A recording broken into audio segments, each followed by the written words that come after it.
All right, let's go ahead and get started. Welcome everyone to our webinar. My name is Joe Chop, and I'm the lead engineer on the NFORS analytic module. I've probably met most of you either in person at our labs training or over the phone through onboarding, but thank you all for attending today. We also have on the webinar Tyler Gardner, the Vice President of IPSCI and the lead architect across the NFORS product line.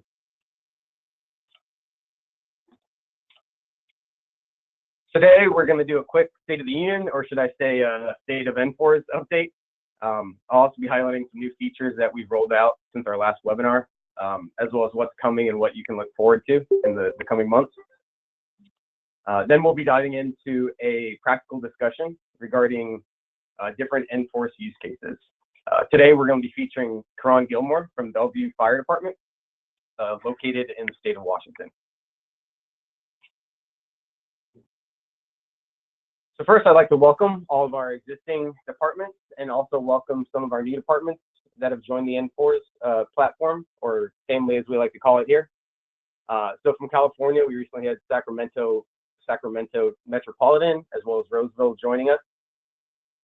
New Rochelle, New York is our first department from New York. Boston Fire and Mesa, Arizona have always been long-term friends and partners, but have officially joined us recently. The city of Delaware, Ohio, our first from Ohio, who's also seeking accreditation.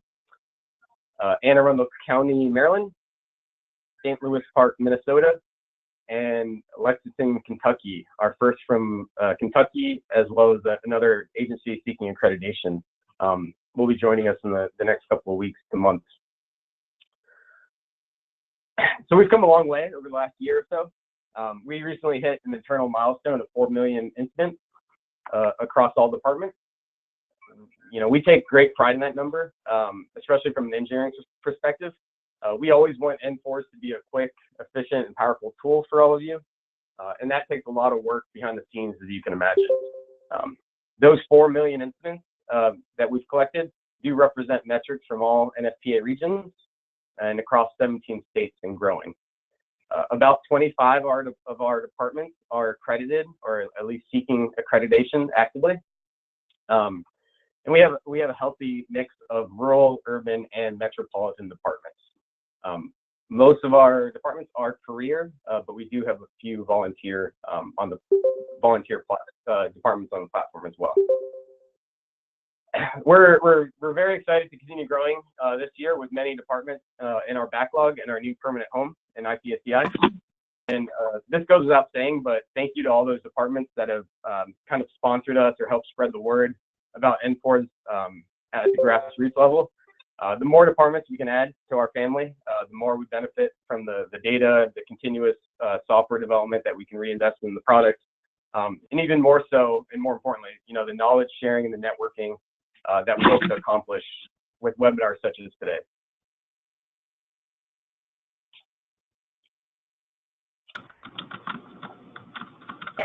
So now I'd like to overview some of our features and what we can look forward to in the coming months. So the NFORS Exposure app has officially been released, both in the Apple and the Google Play stores.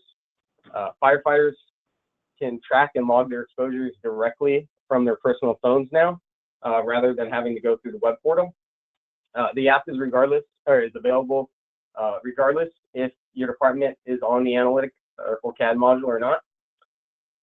And obviously, we can't stress this enough, but we highly encourage you to pass the word along to your crew to get them using the app, so they can start taking personal accountability for their exposures and any traumatic events they've encountered.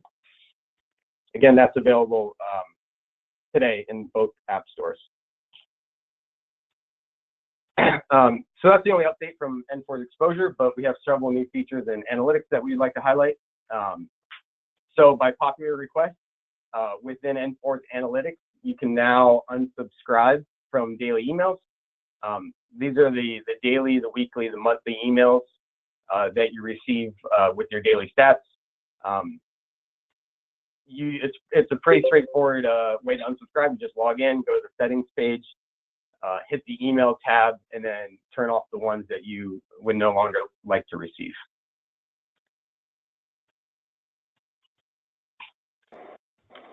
We also have a new feature called Workspaces that's going to be rolled out tomorrow, and this is tomorrow, my tomorrow, which is probably late Friday night for most of you. So look forward to it Monday morning when you log in. But a workspace is simply a collection of dashboards or visualizations.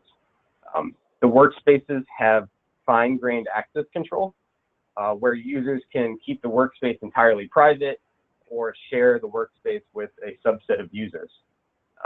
We built this for larger departments.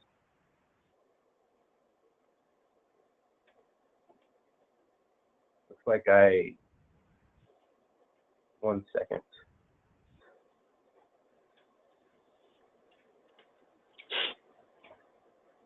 Can you see my screen now? Not yet.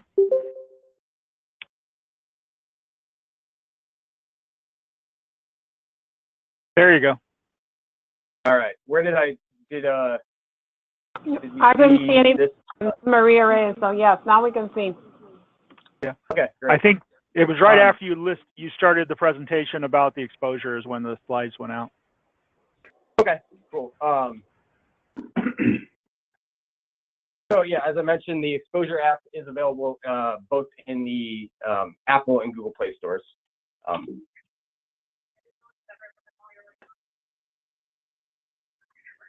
All right, so I'll just recap this one. So we also rolled out the ability for users to unsubscribe from daily emails. So users can go into the settings page and unsubscribe from the daily, the weekly, the monthly, whichever ones they don't want to receive from the control center page there.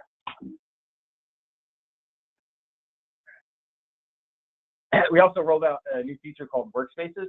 So a workspace is simply a collection of dashboards or visualizations. The workspaces have user access control on all of them. So you can control who has read and who has write access to each workspace. We built this for a larger department where they have several different user groups, and managing all the dashboards can be kind of problematic. We have so many users, kind of step on each other's toes. But by no means are you restricted to, that anyone can use this. You don't have to be a large department. We imagine workspaces could be aligned to specific themes, such as accreditation or operations or station dashboards that you don't particularly want another station to see. Or simply put, if you want to, your own test or playground, and you don't want to destroy your gold copy of dashboards and visualizations, that's a great way of, again, experimenting on the platform. So again, look forward for this to be rolled out tomorrow. In conjunction, there'll be a user guide, as well as a notification via email when this rolls out tomorrow.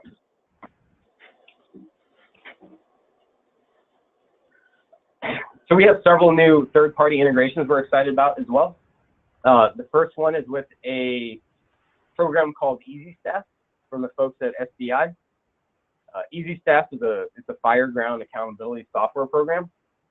And what our integration allows us to do is pull staffing information that isn't directly in CAD feeds. And this allows us to auto-assign exposures within the NFORS exposure app. So it's pretty straightforward for those that are on SDI. And thank you for New Rochelle for sponsoring the integration and connecting us with the SDI group, as well as being our guinea pigs. We're currently testing it, hopefully for it to be available, widely available in the next couple of weeks. If there's any other users out there using EasyStaff, please let us know. And New Rochelle is very thankful you did it. Yeah, thank you, Barry. Our second integration is with another third party called First Arriving. First Arriving, or formerly the PSIN, provides non-interactive station dashboards. They pull from a number of different data sources, including CAD and RMS, but also now NFORS. So we're working with their team to export some of our more powerful analytics, such as the incident analysis page and the unit utilization pages. The unit utilization one is very exciting for us from the engineering team because the underlying algorithm takes into account the particular department's historic data to adaptively adjust the busyness level. So whether you run two calls in a volunteer department or 2 calls in a metro department, we know what busy or what slow is given your historic data. We also have a screen for leaderboards for turnout, both on the unit and personnel level, to help drive that competition to get those turnout times down. We are seeking some volunteer test departments. So for any departments out there that are using first arriving, please get in touch with us to be the first to know when we're ready for testing.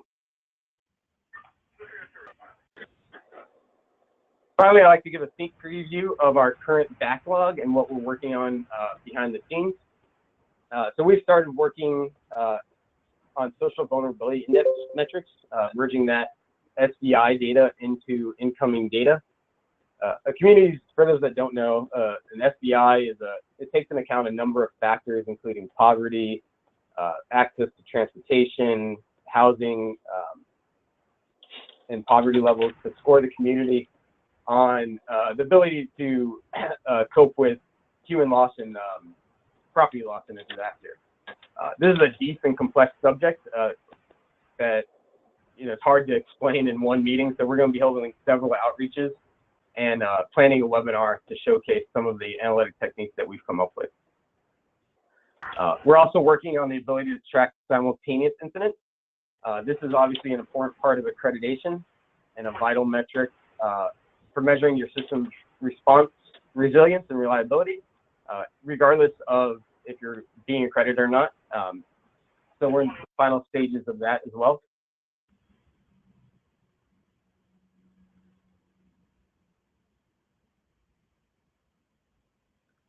Finally, we're constantly improving existing components of our NFORS analytic module. We're working on the ability to define custom metrics on the incident analysis page, as well as perform standard export capabilities such as printing, sharing, and downloading reports. And you've probably heard me say this a million times, but we take great pride in listening to your ideas and building a product that you guys can actually use and benefit from. And all these features that you've seen today are either rooted or have directly been requested from a fellow peer. So if you have an idea of how we can make a better product or how it's more usable for you, please let us know, and we can chat about it in more detail.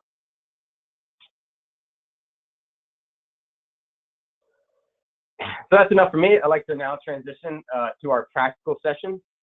Just to give you a little background, we've built NFORS to be very flexible, where you can use it for everyday operations, for accreditation, for community risk assessment, or for station dashboards, just to name a few. And it's been interesting watching different use cases evolve, as well as the creative dashboards that some of our users have created on their own. And that's why we created this webinar series, to hear from your peers directly, rather than from me. I'm sure you're all tired of hearing my voice. But we really want to hear about the challenges your department is facing, how you're using NFORS to solve them, and how, most importantly, we can learn from each other to improve our performance at our home departments.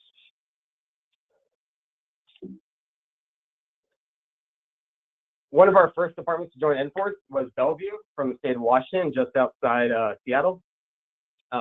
Bellevue is a accredited department, and they protect an area of about 55 square miles with a population of just over 120.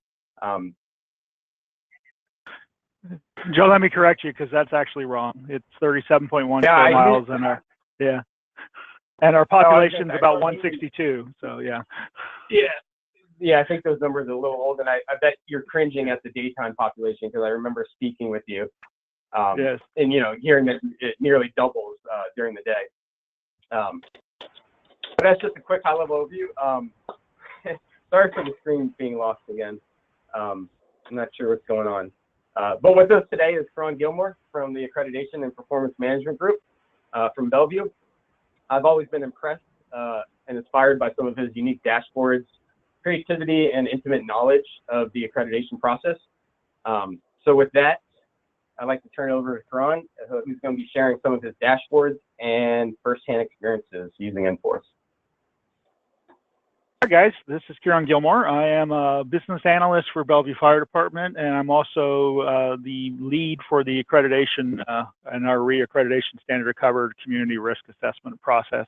So one of the things that when I was excited about when I saw NFORS was the ability to build dashboards that let my command staff and company officers get their, oh, let's try resharing it, sorry.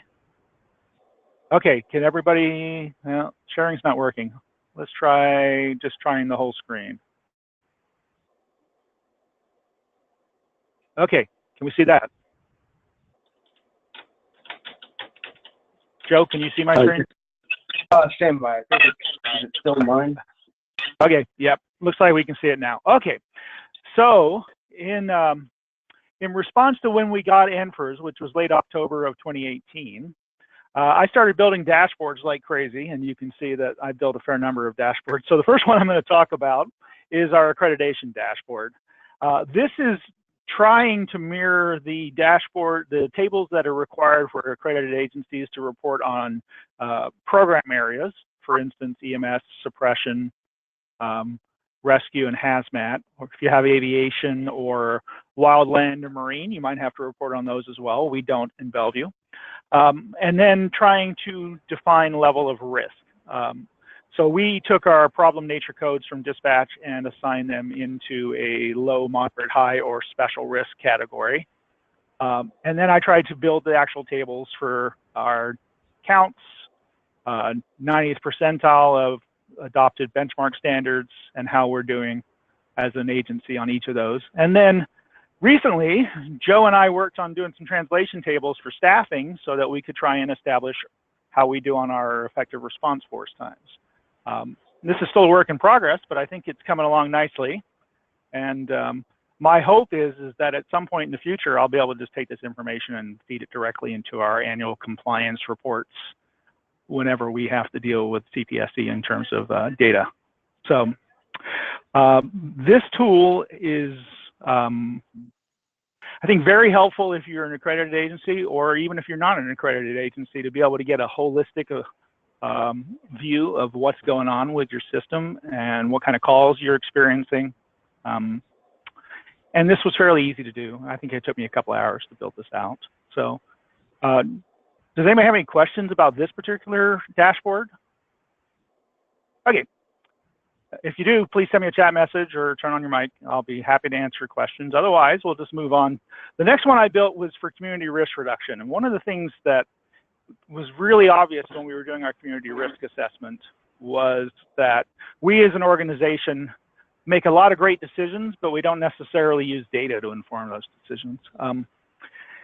And so we have a lot of ongoing public outreach, education, things that we do. You know, all departments do a lot of fire prevention, enforcement, and outreach, maybe some stuff during, in October during Fire Prevention Week. We have a lot of existing programs, but none of those programs are ever reevaluated to determine how effective they are and if they're still applicable to the community in which they're being delivered. And so one of my goals here was to try and start moving our community risk reduction efforts towards more data-informed decision-making. And so one of the things that we've done in the last few years is Bellevue has instituted citizen advocates for outreach to disaffected citizens, people who have alcohol or drug problems, people who need assistance for elderly care. So it's basically a mobile integrated health program. We accomplish this through an MSW who supervises MSW interns from about 7 or 8 different colleges who provide outreach and connections for people who are using 911 as a pickup service or in lieu of social services. And so what we started doing was mapping those calls to see where we have incidents, which I think is very helpful for the CARES program to try and understand where the need is. So you can see that we're running a lot. We code these as service calls in the NFORS, but you can see that we've got a lot of incidents spread across our service area with a primary heat map indicating where we have some concentrations. And then down here, I've got which units responded, which CARES interns responded, and then population densities. And this is, again, Joe had talked about the social vulnerability index. This is daytime population by social vulnerability. We're still trying to figure out how that we're going to use this data, but we're trying to just build. I'm throwing a lot of things against the wall right here and trying to figure out what works and what doesn't work for us. But this is incident activity by daytime population. So you can see that in this particular area, we have 38,000 people for that daytime population in that census tract. It's probably our downtown. So we're still trying to figure out how we're going to utilize this information, but number of calls by census tract, and you can see that daytime population doesn't necessarily have a correlation in some of these areas. So what we're trying to understand is there a program that we need to adjust? Where's the call activity occurring? We have City of Bellevue neighborhoods. So you can see that our downtown is consisting of 2 census tracts primarily with almost double the call volume of most of our other areas. And these are the type of calls and how they're distributed. So as the business analyst / data person, I don't really know what's meaningful a lot of times. I'm asking my subject matter experts to tell me when these things are important. But by having these kind of dashboards, it's really easy to answer any question that comes up. And if I don't have it already built, I can add it pretty quickly. So these are one of those things that, you know, it's very obvious to us that our downtown is about 16% of our call volume, and our Crossroads neighborhood, which is 90 plus languages spoken at, or is another 11% of our call volume. So there's a lot of bang to the buck if you're doing an outreach, just focus in these downtown neighborhoods to try and understand where the risk is. One of the other things we've been doing with these dashboards is allowing station captains to take responsibility for reporting their own performance. So our fire chief requires quarterly that the station captain report number of apparatus responses and how they're doing in turnout. So I built this dashboard, and you'll notice up the top here, I hard-coded the quarter into the dashboard so that they didn't have to understand how to do that. And then each station captain is responsible to come in and gather their apparatus's response data in regards to number of responses and how they're doing against our turnout standards. And one of the instructions, nice thing about this is you can build some built-in instructions into the dashboard so that they can understand that they're only going to do time comparisons when they're looking at emergency response. So they'd get a complete value for terms of responses, and then they would apply the emergency response to understand their turnout performance. So this goal is to try and take away the need for them to contact somebody in administration every time they want to ask about how they're doing as a station and an apparatus. And last thing I wanted to show you most recently is that we are in the process of building out our first new fire station in almost 30 years in our downtown core. And to give you an idea of how much effort that was, the land alone for our fire station is $15 million, and we're spending $25 million on the actual station. So one of the things we really want to make sure we do is understand the need of response units for that station. Originally, it was going to be a new engine, pumper, and then movement of existing BLS, aid car, ALS medic, and our only battalion chief to that location from other locations. There was a question about adding a ladder company to that downtown fire station. And that was a $5.76 million question. So our question, my chief question was, does that make sense to add the ladder company to this downtown station and build 6,000 additional square feet to be able to accomplish that? And one of the things that we looked at was call incident activity for the existing resources. So we have 2 ladders currently, 1 battalion chief currently, and we're looking at building the station in this approximate location. And it was very obvious to us that in terms of incident activity, there was no rationale for placing a ladder in that new station. So I think you can see that there's a lot of possibilities for building dashboards in terms of answering questions that you might not even know you need to answer. Part of the reason I found it very useful is it's incredibly time consuming to prepare data and visualizations for every possible scenario that might be asked in a meeting with a chief. One of the things I really like about NFORS is the ability to do that in advance and build multiple different scenarios and go in and filter that dashboard based on any other type of criteria that you're interested in. It's very easy to pull up a dashboard and say, I only care by certain types of incidents. So if I only want to filter by EMS calls, I apply that filter, and now I'm only looking at EMS response. So for us, I think this makes a lot of sense, and I'm open to questions if anybody has any questions or would like to see one of our other dashboards.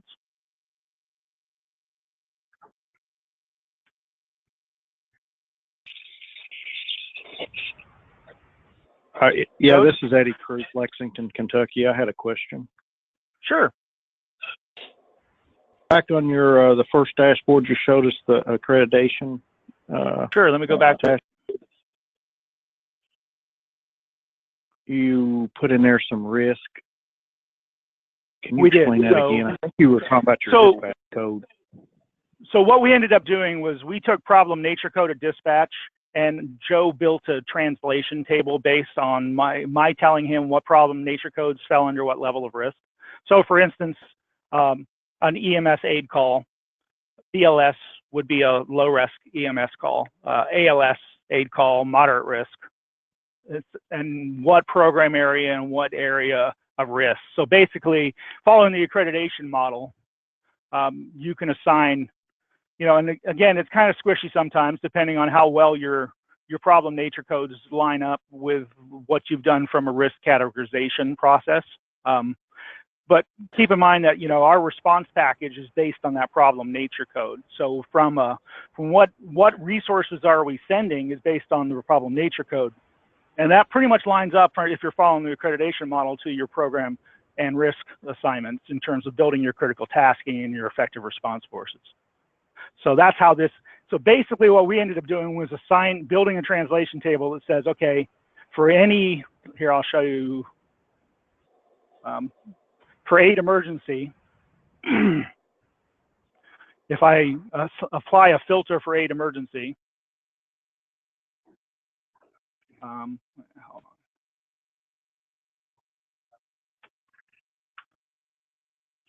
You can see that that is falling under the low risk category, and I have 2,892 incidents, and this is how my performance was. And because that has got a very minimal effective response force, I have very good data in regards to how I did from a ERF travel and an ERF total response percentage against our adopted standards. If I picked a call that was more resource intensive, obviously my ERF percentages will go down. My 90th percentile times will go up significantly. But so this required two different translation tables and interactions from Joe. One is to assign the problem nature code to the program area and the level of risk that you have determined is appropriate. The other is to say, if you don't have some kind of interaction with your staffing module to know how many people are in each of those apparatus and what their capabilities are, if your dispatch doesn't have that, or you don't have any link from a third-party app, like you talked about earlier today, then you have to build a translation table. And that's Joe needed to do that on the back end to say, if we dispatch this aid car, that's a 2-person unit. If we dispatch this pumper, that's a 3-person unit. If we dispatch this ladder, that's a 5-person unit, etc. So that was the work necessary to get to this. Okay, no, that makes a lot of sense. I like that. Okay. Now, And I will was say, sorry, just a quick add on the ERF. This is a relatively new feature. As Kieron pointed out, Bellevue has it. All of our new customers are, as part of the onboarding, we're doing it as well. But for any existing customers, that are interested in adding ERF to their metrics, send me an email personally, and I'll schedule a meeting to discuss how you're reporting ERF currently and how we can build similar lookup tables and translation tables to start populating ERF in your metrics. Joe, this is Maria Reyes with Miami-Dade Fire Rescue. I have a question with regard to the risk level, because we also have risk levels already assigned to our structure fires. Is there an additional charge for this customization, or is it something that you'd routinely be doing with us?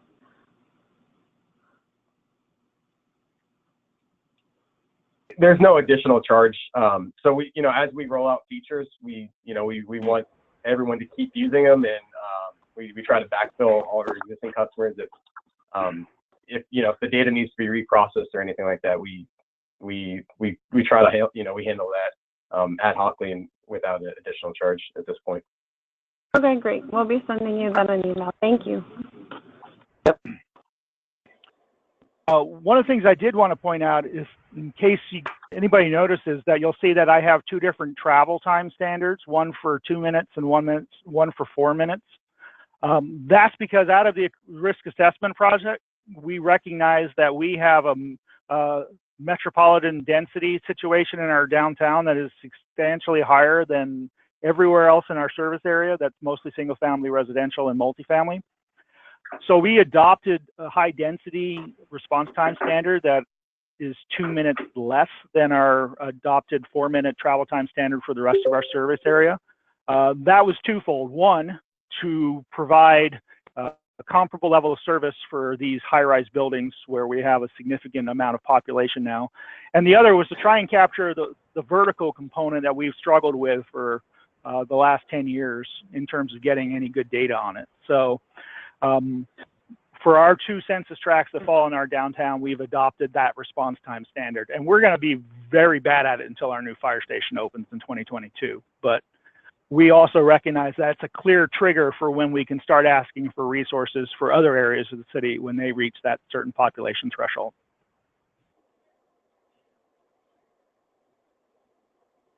Okay, does anybody have any other questions or anything they'd like to see? Or I'll turn it back over to Joe.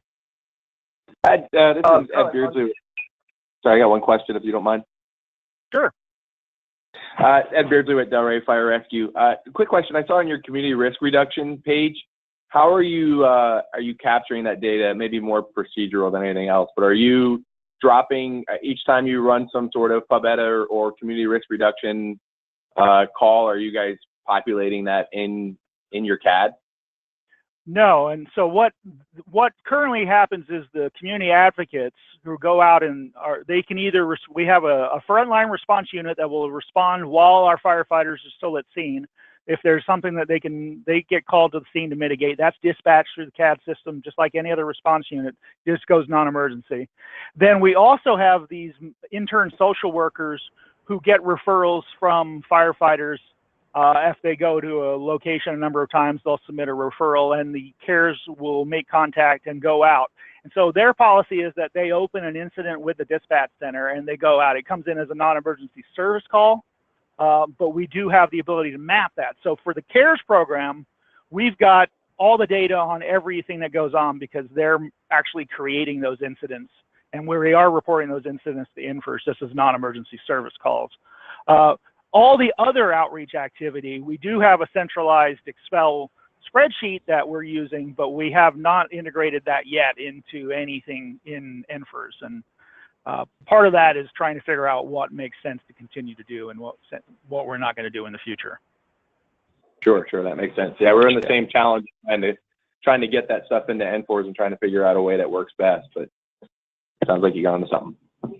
Yeah, we're lucky in that we've got, we started out with one program manager and 5 students, and I think we're up to 25, MSW Masters of Social Work interns from Stanford, UW, University of California, Berkeley. I mean, we've got, I think, 8 or 9 different colleges now. So, we've got it's quite the program, and we've done it with very little funding because we're only paying 1 program manager out of city funds. The rest of it's all done free. But I think they're up to 700 or 800 service calls a year now. So it's pretty, and it's had a pretty significant impact in terms of 911 usage. It's reduced the frequent flyer 911 usage by 60% or more. But that's only, of course, one aspect, yeah, of community risk reduction. So, okay, anybody else? I'll go ahead and turn it back over to Joe. Kieron, do you mind showing those swim lane visualizations as well? Which ones? The swim lane one. Oh, sure, yeah, sorry. I had a question on that measuring the reduction in 911 calls. Were you able to do that from NFORS, or how are you able, I guess, how did you collect that metric? Actually, CARES has that as one of their own program metrics where they, so for program evaluation, let me make sure I can get to the right dashboard. Hold on. Problem when you built this many dashboards, you have to start remembering which ones are which. Right. Well, with workspaces now, you can you probably start organizing them, or at least migrating the ones out that you want to private versus the ones you know, that you might want your captains using. Right. This one, I think it is. I think it's at the bottom of this one. So the other thing you might note is I also added an hour of day slider, because a lot of times I get asked questions about turnout time or incident activity in from 10 p.m. to 6 a.m. So building the slider and allowing me to filter from at any given hour time period is also something I found very useful. Okay, come on. Gonna have to go through every one of my dashboards till I find the right one.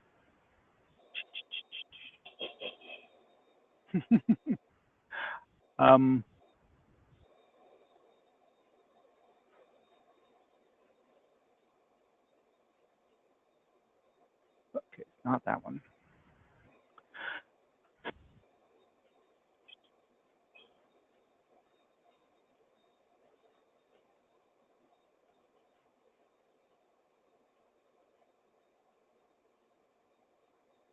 Oh, forgive me, guys. I should have had this one marked down so I knew which one it was. Can you talk about a little bit about your use cases and in terms of who your users are? You mentioned that you created that one page for captains to go in and I guess pull their own data, so you don't have to, you know, take it off your plate, or whoever, you know, the data analyst on the team that has to pull that data. Yeah, so a lot of so I've built it. Okay, I just decided to go in and pull the visualizations versus trying to look through the dashboards. So this is a swim lane visualization in regards to unit activity, with the threshold being green is 3 incidents in a day, black being 8 incidents in a day. So you can see how our activity lines up for the year to date for our response apparatus. There's tons of different ways to slice this. You know, I built swim lanes for turnout. I built swim lanes for travel. 5 station response areas. So the whole goal of this was to try and provide all the questions that I've been asked over the years. So you can see that, you know, if we've got the average of the turnout time greater than 90 seconds is black. So it's pretty obvious to see which stations aren't doing very well from a turnout perspective. In terms of building this for audiences, most of these are built either, the community risk one was built for our community risk reduction group, which is a group that I put together to try and break down some of the silos we have. You know, the EMS division would do their thing, the fire prevention group would do their thing, the suppression group would do pretty much say it's everybody else's job. And so what we were trying to do was try and break down those barriers between groups instead of saying risk reduction wasn't their job. But, you know, for command staff, most of the dashboards are geared towards command staff or towards groups that are meeting to evaluate programs, so that we have some quick visualizations for the EMS program to be able to pull up incident activity and get an idea if there's any kind of distribution or concentration that they should be taking a closer look at. And that's really what I'm talking about is, for me, data visualization should be something that they don't have to know how it works. They just need to know what it looks like and whether or not they need to ask additional questions. And that's kind of what we're trying to use NFORS to, is to answer every possible question, even the ones I don't know they're going to ask, and have it at my fingertips, so that when they ask the question, I can pull it up and they can look at it and say, oh yeah, we don't care. Or, oh, maybe that's interesting, we should look at that deeper. So that's really the goal for me, is to try and make sure that we as an organization can answer the questions and know whether we care to explore it further or not.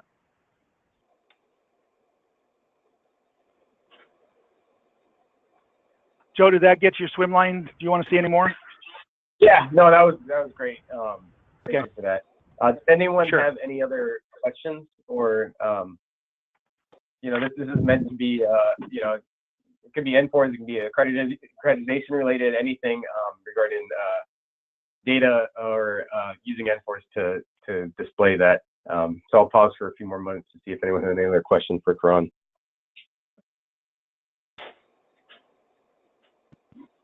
Quick question. This is Ed Beardsley again. Sorry. That from Delray, that slider that you made, can you maybe elaborate on how you did that? Oh, sure.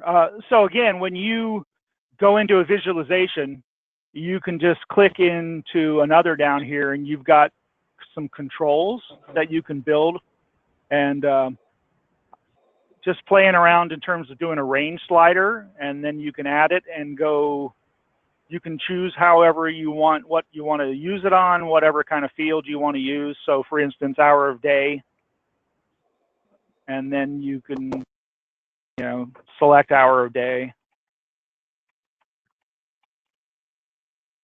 and click that. And then so when you run it, that's what builds the slider for you. So now you can just go ahead and let me take that off. So that now means you can add this slider to any dashboard that you want, and it's going to affect the visualizations in that dashboard by adding a filter for those hours of the day. There are some limitations because, of course, the incident, you don't have any idea how long the incident lasts. But if you're asking, if you're doing say you're doing an 8 a.m. to 5 p.m. study for incident activity, it would be very helpful to be able to just throw up the hour a day slider and be able to filter your visualization by that. Perfect. Thank you. You're welcome. Anybody else have any other questions? Kieron, in terms of, I guess, could you kind of discuss the challenges that you face getting some of your other?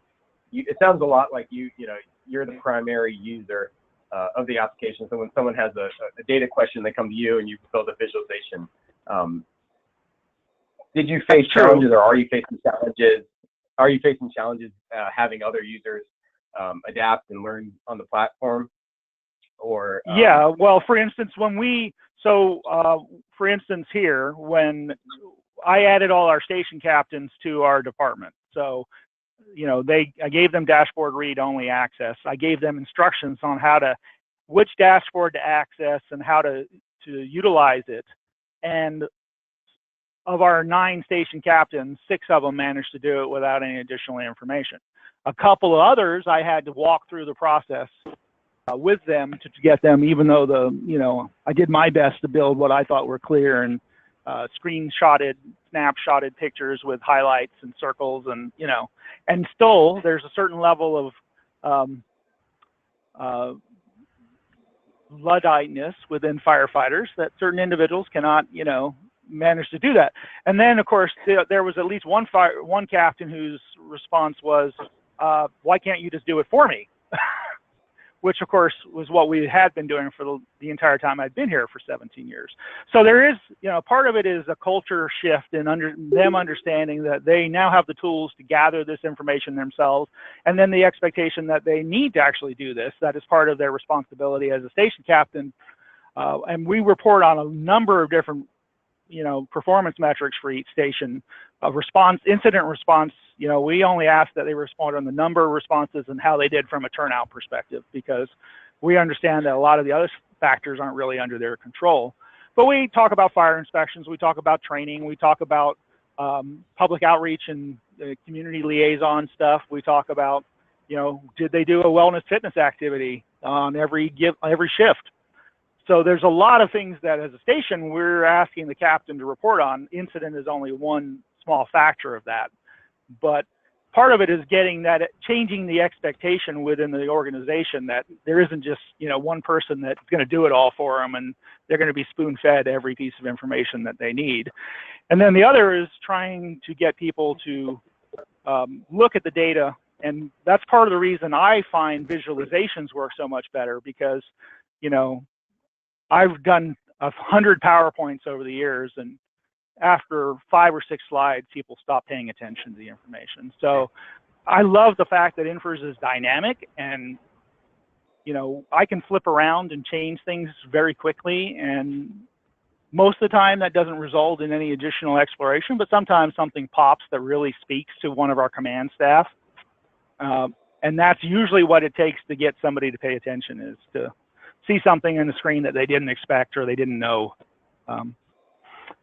So that's my experience with it and I think we as an organization are on a path to accepting that this is the new norm, but it's a slow process. You really do have to change the culture of the organization. Yes, and that's ultimately, obviously, the hardest thing to do. I do like that, that self-reporting ability that you've kind of created, where a captain can go in and pull their own metrics. It'd be interesting to see if you brought in, that was hard coded to a quarter. If you had the previous quarter, or some way, you could build a drop-down selector for that, or even show the percent change. Sure. With a little work, you could probably show that. Just as a random idea off the top of my head. And part of it is we as an organization have never asked our fire officers to do anything other than fill out the incident report when they're done, right? So we as an organization, but then we don't even require that they do that properly, because we have a data analyst who goes in and validates the information and hopefully fixes it so it meets NFORS requirements. But if we don't expect our people to validate their data properly, then we're going to get garbage data. So part of the reason our chief is holding captains responsible is he wants them to validate their response and all the data they're reporting to ensure that it's as accurate as it can be. And that's a huge culture shift for our organization. So, and I'm sure we're not the only ones. Hey, Joe, there's a question from John Donahoe about, would you be willing to share our dashboards with other agencies? You can answer that better than I can, but I have no issues with sharing visualizations or dashboards. What's your guys' policy from NFORS on that? We don't care. I put the little work. I have to figure out a way of cross-sharing them between departments.